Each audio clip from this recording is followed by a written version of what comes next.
Welcome to the Authentic Dentist Podcast. Join Dr. Allison House of House Dental in Scottsdale and Shawn Zajas, founder of Zana, a company helping dentists extend their care beyond the chair as they lead dentists deeper along the journey of authenticity to reach greater fulfillment in their professional lives and to deliver remarkable patient experiences.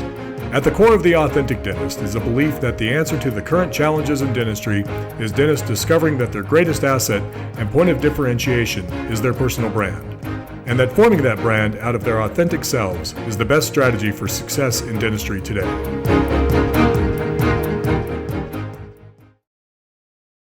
Hey guys, this is Shawn and Dr. Allison House with the Authentic Dentist Podcast. And today we have an exciting topic because I just got back from an AI seminar that was not dental related, FYI, that's why I wanted to go. I wanted to see broad strokes, where is AI headed? And being the idea guy, I didn't want someone to tell me specifically application. I wanted someone to tell me big picture technology, what things could be, and then me get to kind of fill in the gap. So anyway, it was a great trip. I don't know where exactly you want to take it. But. Tell us what you heard, what you learned. Okay. First of all, some of the sessions were like, oh, this is how you use ChatGPT 4. And I was like, no, like, I know that. I don't know if you know, like, are any dentists using ChatGPT? I'm sure some of them are. What do you think they'd be using it for? Maybe just patient communication? Patient communication. Apparently you can code in ChatGPT. Does a really good job writing code. But is that helpful for dentists? Those are the only reasons I could think of. Yeah. Okay. So there's this guy, Sam Woods. And it's funny because he said a statement and no one said anything. So he said the statement again and no one said anything. So he said it one more time. The statement was, there's already a marketplace where bots hire humans to do what only humans can do. That's very disturbing.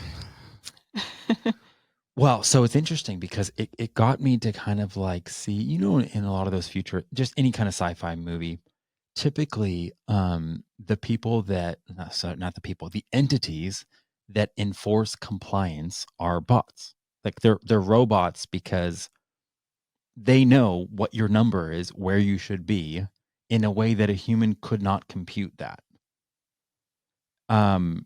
And they're just better at computational anything. Yeah. So the interesting conversation, I would say most of the room were marketers. So it wasn't just like AI when it comes to developers. It was like AI kind of for marketers. I probably should have said that. And one of the biggest concerns was, do you share your IP with a ChatGPT or a Claude or whatever the different AI main language models are? Because the second you import your data, it's no longer yours. Like that's implied in the terms of agreement to use those language models. So if I put something into ChatGPT and it spits out something, it's not necessarily mine. Like it's in the whole. No. So that's not what they're saying. Okay. They're saying if you want ChatGPT to be weaponized to help you, the data you feed it with is no longer yours. So if I'm letting them know, hey, I'm creating a marketing campaign and this is what I do, this is how my product helps, this is the way we go about things, anything I upload to chat is no longer proprietary. Okay. Which is a big deal if you're a pharmaceutical company and some of your stuff is like by and large, I don't think it impacts anybody because our IP isn't that special. Yeah. Okay. But that's where some of the marketers were like, well, hey, if I have these courses or I have all these proprietary like teaching modules and I then say, hey, here's my library of teaching in chat, now help me create sales letters or campaigns off of it. Well, that IP of yours to teach people is no longer yours. Okay. I hear what you're saying now. I got it. So like if there was like a specific clinical secret that a clinician had that revolved around intellectual property, and they were trying to use AI to help them develop it, whatever, it's not theirs anymore. Okay, Potentially. explain AI more then. I guess maybe I don't totally understand. So if I upload something to ChatGPT, it's no longer mine. But if I upload it to YouTube and somebody has to pay for it, it's still mine? I don't understand that. Or it's not. That's a great question. In the sense that I don't actually know the terms and agreements for YouTube. Like most course creators wouldn't put something that behind a paywall on YouTube. Like I don't think you can. Okay. Like all their courses would be like some closed like Kajabi or like maybe and their videos would be hosted on Vimeo, and they'd be having a certain tier where it's just like it's the host. Where YouTube isn't just like a host, it's an actual content platform. So AI, this was interesting to me. So first of all, what we know of as AI with ChatGPT is just an LLM, which stands for large language model. And it's interesting because most of the AI, the frameworks behind them are like more like neural networks, like in your brain, versus actually I don't know what the original platform would have been. Like almost like developing languages. Tesla, for example, had like version 13 of their self-driving car technology, and then they in version 14 scrapped everything they'd been building and switched to a neural network, and already it's surpassing what they'd built in the first 13 iterations. So whatever their original maybe binary platform that most programs are built off of, for more intelligent, sophisticated, advanced types of mapping, the neural network is like, I guess, the way to go. Now this is like developer speak, so I don't understand that, but so the idea of the large language model, I really can't get into that because, again, it's above my capacity. I haven't studied it. But what they're saying is we know about ChatGPT 3.5 and 4, but he's saying those are actually neutered models, and they're very generalized models, where the true power of ChatGPT 4 isn't actually being made available to the public. We only get to interact with a neutered model. So an unneutered model would be like crazy powerful. And um, he was giving an example of how like you ask chat to do something and it's like, you betcha, I'll help you. Here it is. And if you talk to an unneutered, unfiltered model, it'll be like, why are you asking all the questions? Wow. I don't know. Do you remember Space Odyssey 2000 with Hal?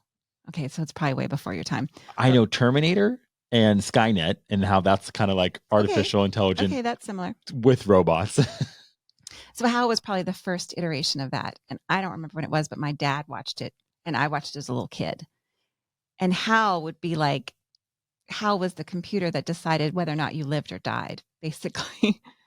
and that's what kind of scares me about AI, because if the bots get to run the show and humans don't have an input, it's whatever their programming is, they get to decide, and they don't necessarily think we're important. I guess that was the thing in Space Odyssey 2000. Well, so here's the interesting thing. I thought it was just like Microsoft has their AI and, I don't know which other ones. I know, again, ChatGPT is OpenAI. Well, come to find out, there's actually open source repositories, I think that's what, or that have like thousands of large language models that you can just access on your own that are free. So I found out how to download a program on one of my computers so I could actually locally download my own personal language model that now if I give it data, it's private because it's not in some cloud database. It's just on my own local computer. So the idea is this. At some point in the next 3 years, they're saying data is going to be meaningless because everything's going to be based off of algorithmic synthetic data. So it's how we decide to leverage our data in the next 3 years that's going to be the most important.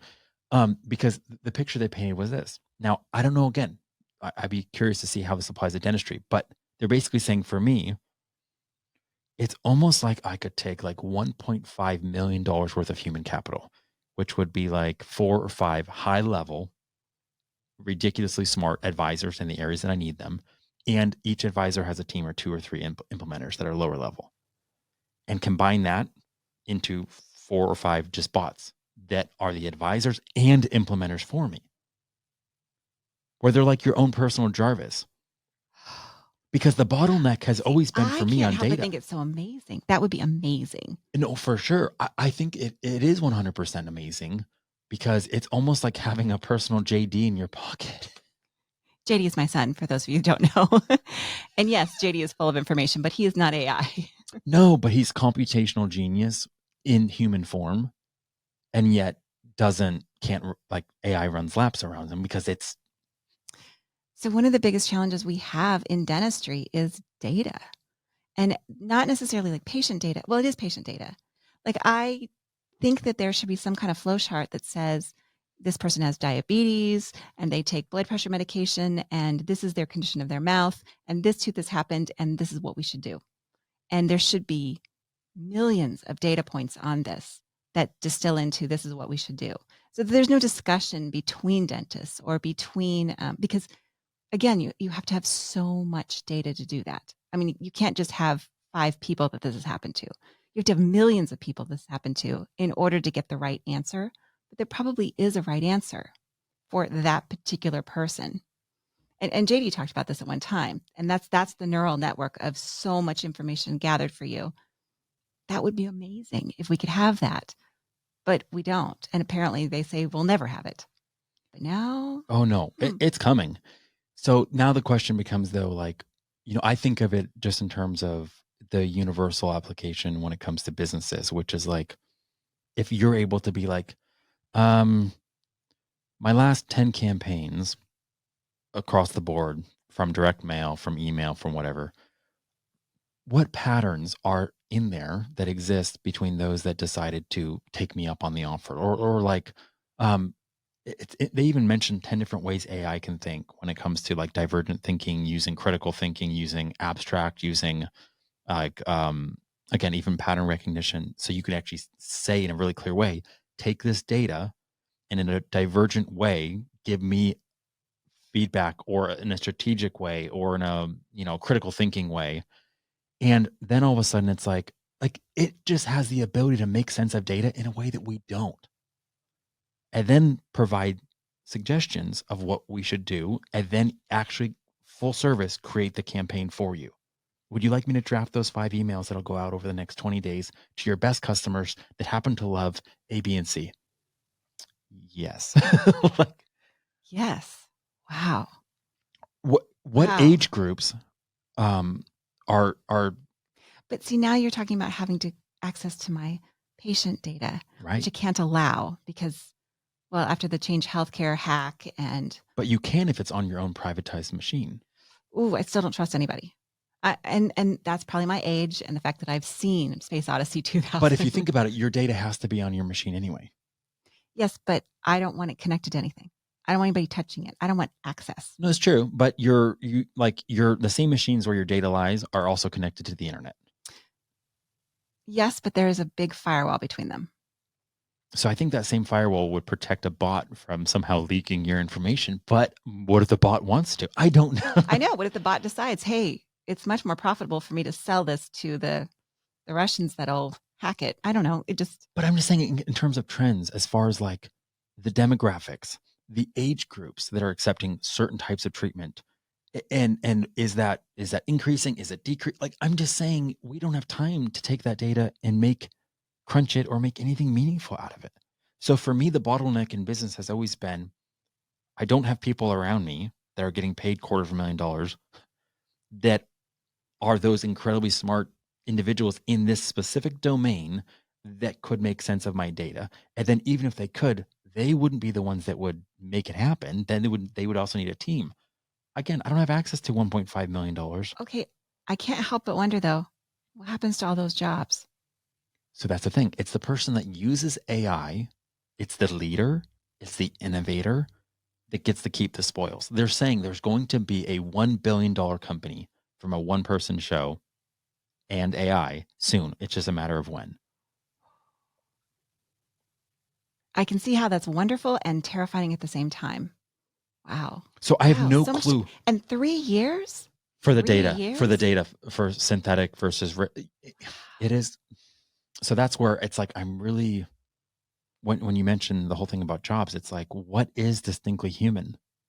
What market, like, yes, I understand digging. Yes, I understand. No, so there's a good thing. Now I heard isn't there robots that can already place implants? Yeah, it's a Yomi. But the problem is that you still have to gather all the data for it, and you have to control it. Well, you don't have to gather the data anymore. Well, I do, because I have to put the patient in the machine to get the cone beam. Well, no, but what I'm trying to say is like that doesn't sound like a distinctly human activity. At some point, like I wonder the other part of like it still takes your intelligence to know how to put. I guess it takes my intelligence to be in the chair for me to decide the patient needs an implant, to gather all the data, to do the scans, to do the cone beam, to put them together, and then Yomi can do all of that. Yomi can place it, but I had to tell the patient that they needed it. I had to make it happen. I had to feed the data. There's no way for Yomi to get the data. But so yeah, you're right. There's distinctly human things, and then there's definitely things that I think a robot would be better at. I'm amazed at how nice my crowns are with my CEREC. The anatomy, when I use all the features, not just my learning, but all the features, it's beautiful. And only a master technician can do it. But I can't do it with my hands. So yeah, there's definitely things that the robots, the bots, can do better than I can. But where is that? I don't know. I don't know where that line will be. It's fascinating to think about. Wow. We'll have to do another one in the future just to keep progress on where AI is headed. It's happening fast. Thank you for listening to the Authentic Dentist Podcast. To join Allison and Shawn on this journey, hit the subscribe button to never miss an episode. Here's to your success.